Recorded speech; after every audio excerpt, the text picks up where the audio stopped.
राष्ट्रपति द्रौपदी मुर्मू ने कहा, दिव्यांग जनों के लिए सरकार आधुनिक यंत्र करा रही है उपलब्ध। शिक्षा को और मजबूत बनाने के लिए अधिक से अधिक तकनीक का इस्तेमाल करने पर दिया जोर। दिव्यांग जनों के सशक्तिकरण के लिए उल्लेखनीय कार्य करने वाले व्यक्तियों, संस्थानों, संगठनों, राज्यों और जिलों को राष्ट्रीय पुरस्कार किए प्रदान।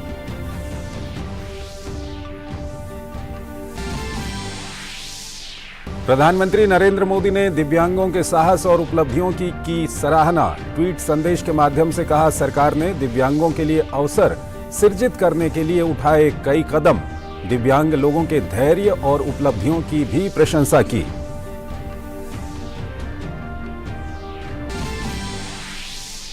गुजरात विधानसभा के दूसरे और अंतिम चरण के लिए चुनाव प्रचार का आज अंतिम दिन। आज शाम 5 बजे थमेगा चुनावी प्रचार। दूसरे चरण की 93 सीटों पर 5 दिसंबर को डाले जाएंगे वोट। मतों की गिनती 8 दिसंबर को होगी।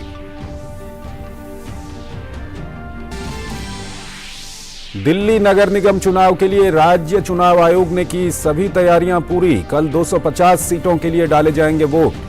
पुलिस ने किए मतदान के दौरान सुरक्षा के पुख्ता इंतजाम। मेट्रो के समय में भी किया गया बदलाव।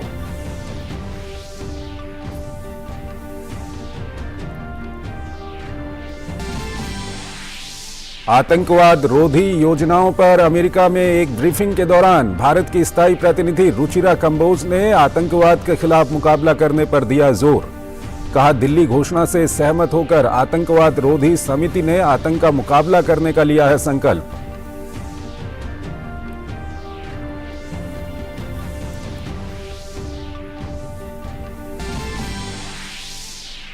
और कतर में चल रहे फीफा फुटबॉल विश्व कप में आज से अंतिम 16 के मुकाबले होंगे शुरू।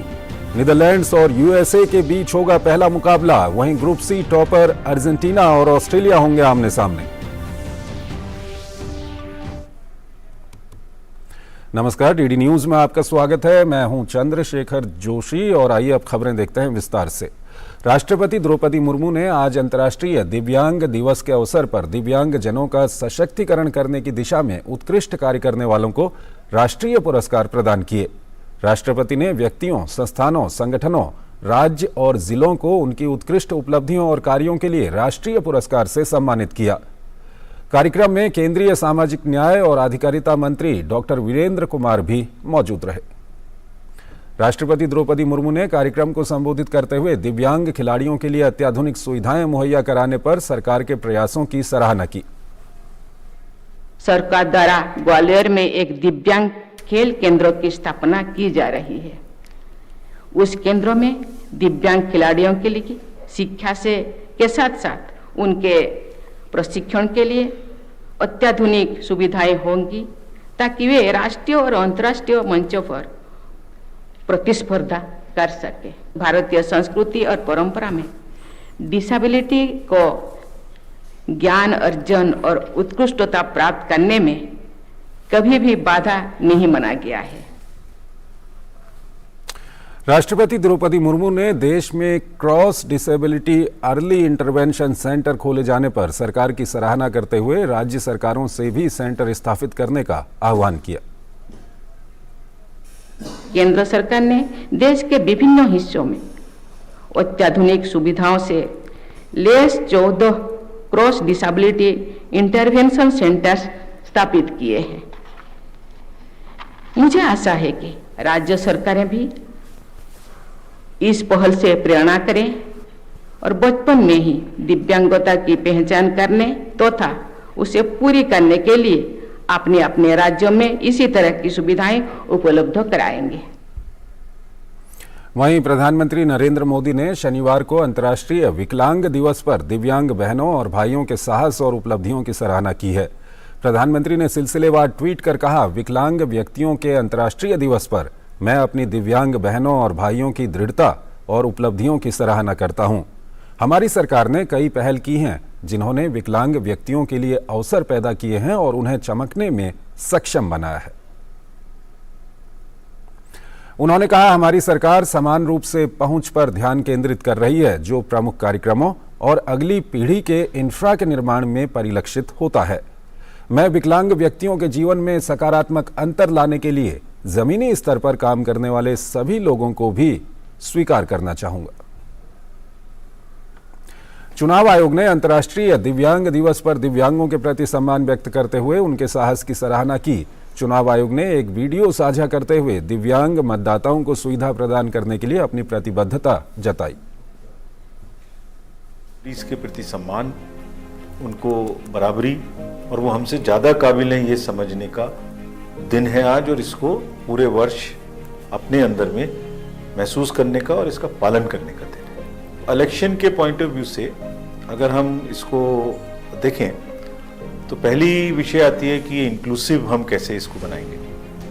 तो हमारे पास जो इलेक्टरल रोल है उसमें अधिक से अधिक PWDs अपना नामांकन करें और साथ ही साथ उनको वोटिंग की पूरी सुविधा मिले।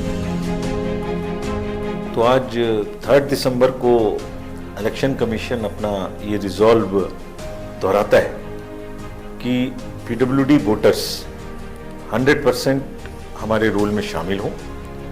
उनके मतदान की प्रक्रिया चाहे वो घर से करना चाहें, चाहे वो बूथ पर आना चाहें, वो पूरी तरीके से समावेशी हो और सुगम हो, इंक्लूसिव हो और एक्सेसिबल हो। हम इसमें जितना भी इनोवेशन करना है और जो भी टेक्नोलॉजी का यूज़ करना है उसके माध्यम से इसको पूरी तरीके से इंक्लूसिव और एक्सेसिबल बना रहे हैं और आगे भी 100% बनाएंगे। गुजरात विधानसभा चुनाव के दूसरे और अंतिम चरण के लिए प्रचार अभियान आज शाम 5 बजे समाप्त हो जाएगा। सभी राजनीतिक दल मतदाताओं को लुभाने के लिए रैलियां, सार्वजनिक सभाएं और घर घर जाकर प्रचार कर रहे हैं। मुख्य मुकाबला भारतीय जनता पार्टी, कांग्रेस और आम आदमी पार्टी के बीच है। सोमवार को होने वाले इस चरण के चुनाव के लिए 833 उम्मीदवार मैदान में हैं। इस चरण में मध्य और उत्तरी गुजरात के 14 जिलों बनासकाठा, पाटण, मेहसाणा, साबरकाठा, अरावली, गांधीनगर, अहमदाबाद, आणंद, खेड़ा, महिसागर, पंचमहल, दाहोद, बड़ोदरा और छोटा उदयपुर की 93 सीटों पर वोट डाले जाएंगे। इस चरण में कुल 2,51,58,730 मतदाता अपने मताधिकार का प्रयोग करेंगे। मतों की गिनती 8 दिसंबर को होगी। दिल्ली नगर निगम चुनाव के लिए राज्य चुनाव आयोग ने सभी तैयारियां पूरी कर ली हैं। वहीं दिल्ली पुलिस ने भी नगर निगम चुनाव के लिए व्यापक तैयारी की है। पुलिस पूरी तरह से सतर्क है और पोलिंग बूथों पर सुरक्षा का खास ध्यान रखा जा रहा है। एमसीडी चुनाव के लिए विभिन्न मतदान केंद्रों पर 30,000 सुरक्षाकर्मी तैनात किए जाएंगे। इसके साथ ही महत्वपूर्ण बूथों, संवेदनशील क्षेत्रों में सुरक्षाकर्मियों की अधिक तैनाती होगी। पुलिस के साथ होमगार्ड, CRPF भी तैनात रहेंगे और इसके साथ ही रात में पुलिस की गश्त भी चल रही है। एमसीडी चुनाव को ध्यान में रखते हुए मेट्रो के समय में बदलाव किया गया है। 4 दिसंबर को मेट्रो सुबह 4 बजे से शुरू होगी। सुबह 6 बजे तक सभी लाइनों पर 30 मिनट के अंतराल पर मेट्रो चलेगी। सुबह 6 बजे के बाद मेट्रो अपने सामान्य समयानुसार चलेगी। वहीं दिल्ली में सरकारी स्कूल रविवार को होने वाले नगर निगम चुनाव की तैयारी के सिलसिले में आज बंद रहेंगे। शिक्षा निदेशालय ने एक परिपत्र में कहा कि इसके बदले में राजधानी के सरकारी स्कूल महीने के दूसरे शनिवार 10 दिसंबर को खुले रहेंगे। रविवार को एमसीडी की 250 सीटों के लिए वोट डाले जाएंगे। भाजपा ने दिल्ली आबकारी नीति मामले में कथित अनियमितताओं को लेकर आम आदमी पार्टी पर जमकर हमला बोला। भाजपा प्रवक्ता संबित पात्रा ने कहा कि इस मामले पर मनीष सिसोदिया के खिलाफ संगीन आरोप हैं, जिसकी जांच जारी है। सिसोदिया के खिलाफ जो एक्साइज पॉलिसी में इन्वेस्टिगेशन है वो ऑनगोइंग है। नंबर 1 वो चल रहा है, समाप्त नहीं हुआ है। नंबर 2 वो संगीन है, जो आरोप उसमें हैं वो बहुत ही संगीन है। और इतने सारे तार आके मनीष सिसोदिया के साथ जुड़ रहे हैं कि ये पूरा का पूरा इन्वेस्टिगेशन करके एक होलसम, मतलब एक पूरा डॉक्यूमेंट मनीष सिसोदिया पे फुल प्रूफ तरीके से तैयार करने के लिए थोड़ा वक्त तो लगेगा, मगर वो फुल प्रूफ होगा। भाजपा प्रवक्ता संबित पात्रा ने पीएम मोदी के लिए अपमानजनक भाषा का प्रयोग करने पर कांग्रेस पार्टी पर जमकर हमला बोला। संबित पात्रा ने कहा कि कांग्रेस ने खुद को गाली देने वाली पार्टी के रूप में स्थापित कर लिया है। नरेंद्र मोदी जी के लिए, जो हमारे यशस्वी प्रधानमंत्री हैं, उनके लिए जिस प्रकार के भाषा का प्रयोग, जिस प्रकार की गालियों का प्रयोग उनके उच्च नेता, कांग्रेस पार्टी के बड़े नेता कर रहे हैं, हर दिन टीवी में देखने को मिल रहा है. It has become a usual procedure. It has become an issue of common occurrence, a new normal as far as Congress party is concerned. आज देश के पहले राष्ट्रपति डॉक्टर राजेंद्र प्रसाद की जयंती है. डॉक्टर राजेंद्र प्रसाद का जन्म 3 दिसंबर 1884 को बिहार के सिवान जिले में हुआ था. राजेंद्र बाबू के नाम से मशहूर डॉक्टर राजेंद्र प्रसाद हमेशा ही देश सेवा में जुटे रहे. सन 1962 में अपने राजनीतिक और सामाजिक योगदान के लिए उन्हें भारत के सर्वश्रेष्ठ नागरिक सम्मान भारत रत्न से भी नवाजा जा चुका है. प्रधानमंत्री नरेंद्र मोदी ने डॉक्टर राजेंद्र प्रसाद जी को उनकी जयंती पर नमन किया. पीएम मोदी ने ट्वीट करते हुए कहा कि डॉक्टर राजेंद्र प्रसाद जी को उनकी जयंती पर याद करता हूं. राजेंद्र प्रसाद जी एक महान नेता थे जो साहस और विद्वतापूर्ण उत्साह के प्रतीक थे. वो भारत की संस्कृति से मजबूती से जुड़े थे और भारत के विकास के लिए एक भविष्यवादी दृष्टि भी रखते थे.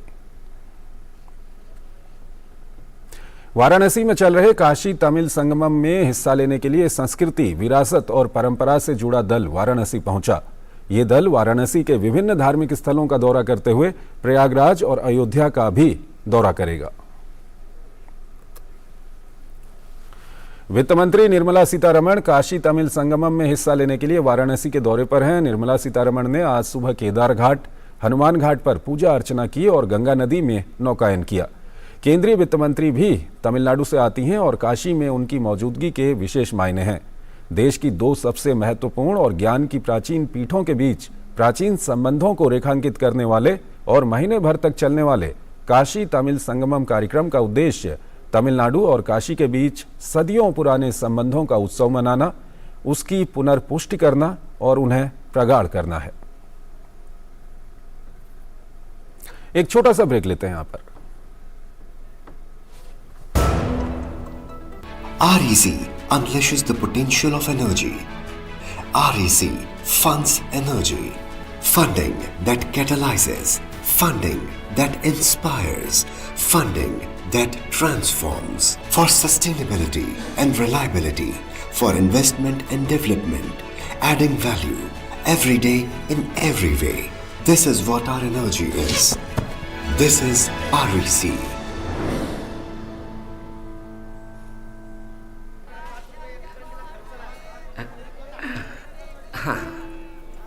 जैसे सही वजन से ग्राहक होते हैं खुश, वैसे ही सही सुरक्षा से परिवार होता है कल की चिंता से मुक्त. इसलिए मेरी मानो आज ही जुड़िए प्रधानमंत्री जीवन ज्योति बीमा योजना और प्रधानमंत्री सुरक्षा बीमा योजना से, जो देती हैं 2-2 लाख रुपए का बीमा. दिखाइए समझदारी, निभाइए जिम्मेदारी. आज ही अपनी नजदीकी बैंक शाखा या डाकघर जाकर इन योजनाओं से जुड़ें. नौसेना प्रमुख एडमिरल आर हरिकुमार और उप प्रमुख वाइस एडमिरल SN घोरमडे ने बैडमिंटन खिलाड़ी PV सिंधु के साथ नौसेना दिवस के अवसर पर 1500 किलोमीटर की दौड़ पूरी करने वाले नौसेना मैराथनर्स की अगवानी की. गौरतलब है कि भारतीय नौसेना ने 30 अक्टूबर से 3 दिसंबर तक 1500 किलोमीटर की मैराथन का आयोजन किया था. ये कार्यक्रम आज़ादी का अमृत महोत्सव और राष्ट्रीय एकता दिवस के जश्न के हिस्से के रूप में आयोजित किया गया था. मुंबई के मलाड इलाके की एक रिहायशी इमारत में भीषण आग लग गई. आग बहुमंजिला इमारत में लगी है. दमकल की कई गाड़ियां आग पर काबू पाने के लिए मौके पर मौजूद हैं.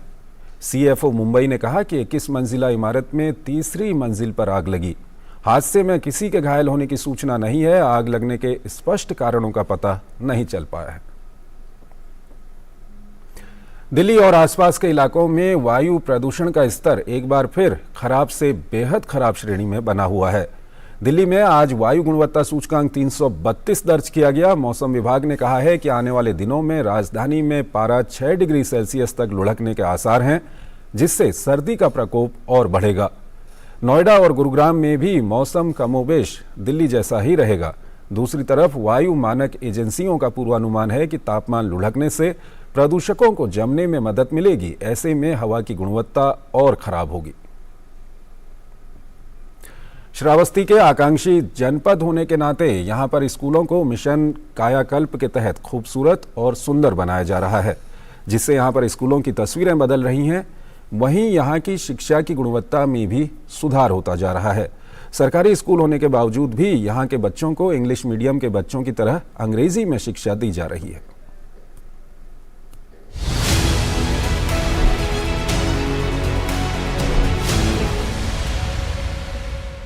ये तस्वीरें हैं आकांक्षी जिला श्रावस्ती के गिलौला शिक्षा क्षेत्र के प्राथमिक विद्यालय उत्मापुर की, जहां पर प्राइमरी पाठशाला में पढ़ने वाले बच्चे किसी कॉन्वेंट में पढ़ने वाले बच्चों से कम नहीं हैं। आकांक्षी जिला कार्यक्रम के तहत मिशन कायाकल्प ने यहां शिक्षा की गुणवत्ता को बेहतर बनाने के लिए बच्चों को TLM यानी तकनीकी लाइसेंस प्रबंधन, एक्टिविटी और स्मार्ट क्लासेस के माध्यम से शिक्षा दी जा रही है, जो बच्चों को भी खूब भा रही है।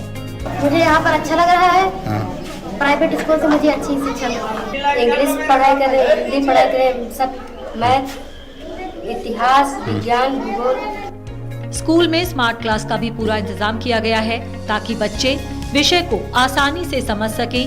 साथ ही स्कूल के शिक्षक भी कड़ी मेहनत कर बच्चों को आगे बढ़ाने में जुटे हुए हैं। स्मार्ट क्लास के माध्यम से बच्चों को सीखने में ज्यादा वो हो रहा है और बच्चे इससे लाभान्वित हो रहे हैं और काफी इंटरेस्ट के साथ, रुचि के साथ सीख रहे हैं। मेरे सारे बच्चे इंग्लिश मीडियम की तरह जैसे और बच्चे अन्य कॉन्वेंट में पढ़ते हैं, मैं चाहती हूँ कि इस तरह से इंग्लिश जाने।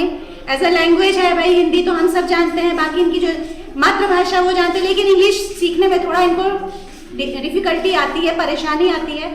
तो मैं चाहती हूँ कि कुछ नवाचार, कुछ TLM बना के इनको भी इंग्लिश, थोड़ा इन लोगों को इंग्लिश में तेज करूँ कि बच्चे हमारे इंग्लिश में बोल पाए।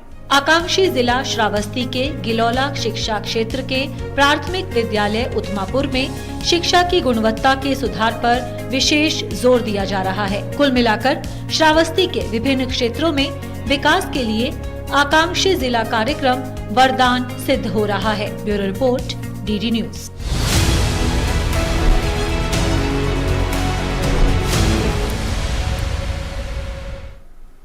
आतंकवाद, चरमपंथ और कट्टरता की जड़ों को उखाड़ने के लिए भारत और इंडोनेशिया ने कमर कस ली है। वैश्विक समस्या बन चुके इस मसले से निपटने के लिए दोनों देशों ने उलेमा को साथ लेकर एक बड़ी पहल की है, जिसके तहत युवाओं के बीच इस्लाम की सही व्याख्या पेश की जाएगी। गांधी की धरती से एक बार फिर दुनिया को शांति का संदेश देने की आवाज उठी और इस आवाज में आवाज मिलाई दक्षिण एशिया के एक और शांतिप्रिय देश इंडोनेशिया ने। भारत और इंडोनेशिया ने लोगों के बीच इस्लाम की सही व्याख्या पेश करने का प्रयास किया है, जिसकी जड़ें शांति, सद्भाव और अमन की जमीन में गहराई तक चली गई हैं। दोनों देश इस काम में उलेमा के किरदार को अहम बता रहे हैं, यानी उलेमा युवाओं को अतिवाद और आतंकवाद की तरफ जाने से रोक सकते हैं। जहाँ तक एक्सट्रीमिज्म का ताल्लुक है, टेररिज्म का ताल्लुक है, तो पूरी दुनिया की एक समस्या है। हिंदुस्तान बहुत ज़्यादा जूझ रहा है इस समस्या के साथ। तो इसके साथ तो जितनी पूरी दुनिया शामिल हो जाए साथ में आके तो बहुत अच्छी बात है। पैगाम, बहुत अच्छा पैगाम जाएगा, मैसेज जाएगा, और ये आज नहीं तो कल करना ही पड़ेगा। हिंदुस्तान ने पहल की, बहुत अच्छी बात है। इसके साथ जितने भी ममालिक हैं जुड़ना चाहिए, क्योंकि ये सबकी प्रॉब्लम है। दुनिया में सबसे बड़ी मुस्लिम आबादी वाला देश इंडोनेशिया है और भारत में इंडोनेशिया के बाद सबसे ज्यादा मुसलमान रहते हैं। इस लिहाज से भी ये पहल बहुत महत्वपूर्ण हो जाती है। दोनों देशों की इस पहल का मकसद लोगों को ये बताना है कि इस्लाम आतंकवाद, अतिवाद, उग्रवाद और हिंसा का समर्थन नहीं करता, बल्कि लोगों को शांति का संदेश देता है। विश्व में इस्लाम के नाम पर जो कट्टरता या आतंकवाद है, वो इस धर्म के मूल सिद्धांतों के खिलाफ है, और जो लोग ऐसा कर रहे हैं इसमें उनका निजी स्वार्थ, राजनीतिक हित और सत्ता की लालसा शामिल है। जो माइंड वॉश कर रहे हैं, मैं उन लोगों से कहने देना चाहता हूं, क्योंकि वो किताब नहीं पढ़े। जो हमारे इस्लाम का किताब पढ़ेंगे, उनको जानकारी होगा, वो हरगिज़ ऐसा नहीं करेंगे। इस्लाम इस बात की इजाज़त नहीं देता किसी भी आतंकवाद या अराजकता को कोई भी बढ़ावा देने के लिए नहीं है। हमारा इस्लाम टेररिस्ट का बिल्कुल अगेंस्ट है। अगर आप देखें इस्लाम को सही ढंग से पढ़े, अगर आप उसको जाने, उस पर रिसर्च करें, तो इस्लाम ने हमेशा जिसने आतंकवाद फैलाया उसके खिलाफ ही आवाज़ उठाई है। इस्लाम तो शांति चाहता है, लेकिन इंशाल्लाह ये इसमें बहुत कुछ बदलाव आएगा। जो भी ऐसा काम करता है उसका इस्लाम से कोई ताल्लुक नहीं है। इस्लाम है ही मजहब पीसफुल है। आशा है कि शांति और सद्भावना की ये डोर दूसरे देशों तक भी पहुंचेगी और अन्य देश भी इस दिशा में पहल करेंगे, ताकि आतंकवाद का फन कुचलने में भारत और इंडोनेशिया के साथ कदम से कदम मिलाकर चल सकें। अगर ये काम अब नहीं हुआ तो बहुत देर हो जाएगी और मानवता को इसका बड़ा खमियाजा भुगतना पड़ सकता है। नाइजीरिया, सोमालिया, अफगानिस्तान, पाकिस्तान और इराक जैसे दुनिया के कई देश चरमपंथ और अतिवाद की भेंट चढ़ चुके हैं। आतंकवाद ने इन देशों को दशकों पीछे धकेल दिया है। लकुम दीनुकुम वलिय दीन, तुम्हारा दीन तुम्हारे लिए है, मेरा दीन मेरे लिए है। कुरान की इस आयत ने बहुत सरल भाषा में ये बात बता दी है कि इस्लाम में हिंसा के लिए, अतिवाद के लिए और आतंकवाद के लिए कोई जगह नहीं है। अगर धर्म के नाम पे कोई ऐसी हिंसा करता है, आतंकवाद फैलाता है, तो वो इस्लाम के खिलाफ है। कैमरामैन अनिल कुमार के साथ नवादिश मेहदी, डीडी न्यूज, दिल्ली। संयुक्त राष्ट्र में भारत की स्थायी प्रतिनिधि रुचिरा कंबोज ने आतंकवाद रोधी योजनाओं पर अपने संबोधन में आतंकवाद के खिलाफ मुकाबला करने का आह्वान किया। उन्होंने कहा कि आतंकवादी उद्देश्यों को विफल करने के लिए नई और उभरती प्रौद्योगिकी का मुकाबला करना होगा।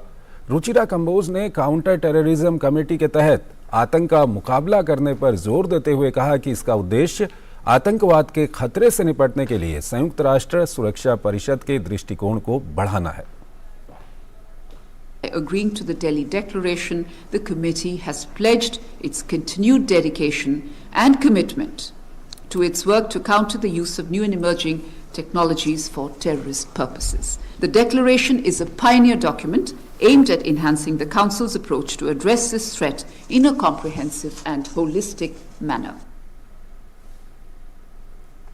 गूगल और अल्फाबेट के सीईओ सुंदर पिचाई को पद्म भूषण पुरस्कार से सम्मानित किया गया। अमेरिका में भारत के राजदूत तरणजीत सिंह संधू ने भारत सरकार की ओर से सैन फ्रांसिस्को में सुंदर पिचाई को पद्म भूषण पुरस्कार से सम्मानित किया। पिचाई को व्यापार और उद्योग श्रेणी में साल 2022 के लिए ये सम्मान मिला। इस मौके पर अमेरिका में भारतीय राजदूत तरणजीत सिंह संधू ने कहा कि गूगल और अल्फाबेट के सीईओ सुंदर पिचाई को पद्म भूषण सौंपकर खुशी हुई। मदुरई से माउंटेन व्यू तक की उनकी प्रेरणादायक यात्रा भारत अमेरिका आर्थिक और तकनीकी संबंधों को मजबूत करती है। ये संबंध वैश्विक नवाचार में भारतीय प्रतिभा के योगदान की पुष्टि करता है।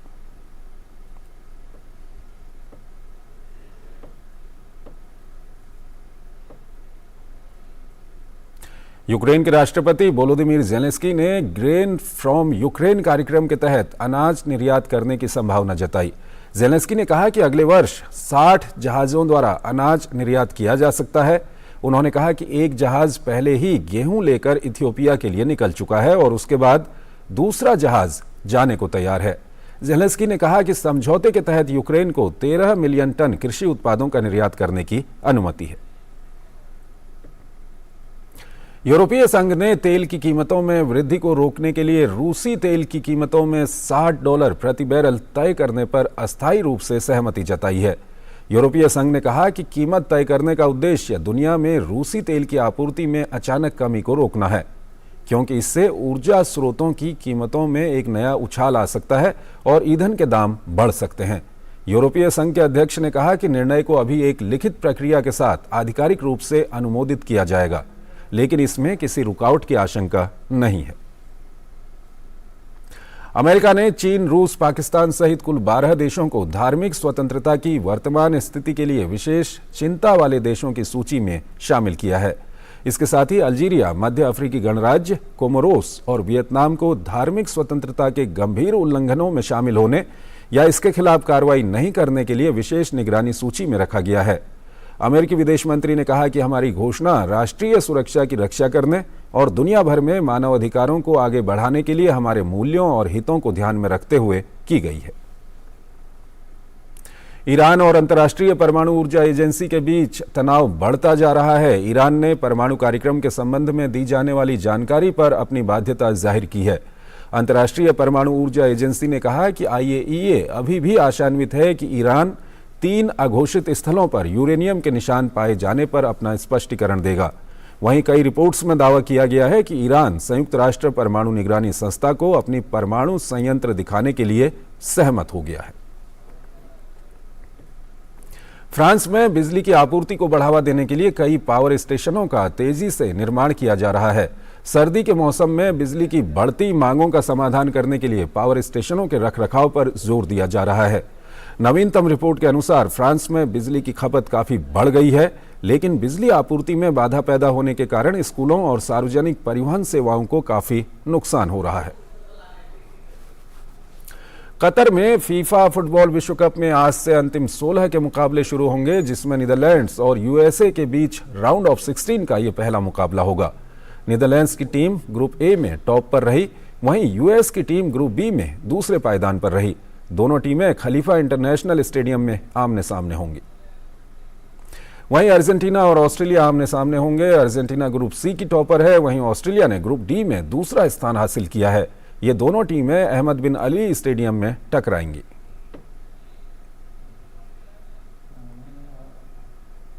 फीफा फुटबॉल विश्व कप के ग्रुप चरण के आखिरी 2 मैचों में ग्रुप जी में स्विट्जरलैंड ने सर्बिया को 3-2 से, जबकि कतर के लुसेल स्टेडियम में कैमरून ने ब्राजील को 1-0 से हरा दिया है। इस जीत से स्विट्जरलैंड अंतिम 16 में पहुंच गया है। ग्रुप जी के दूसरे मैच में अबू बकर के एकमात्र गोल से कैमरून ने ब्राजील को पराजित कर दिया। हालांकि कैमरून अंतिम 16 में जगह नहीं बना सका। ब्राजील ग्रुप स्टेज के 2 मैच जीतकर पहले ही प्री क्वार्टर फाइनल में पहुंच चुका है। तो इस बुलेटिन में फिलहाल इतना ही। आप बने रहिए डीडी न्यूज के साथ। नमस्कार।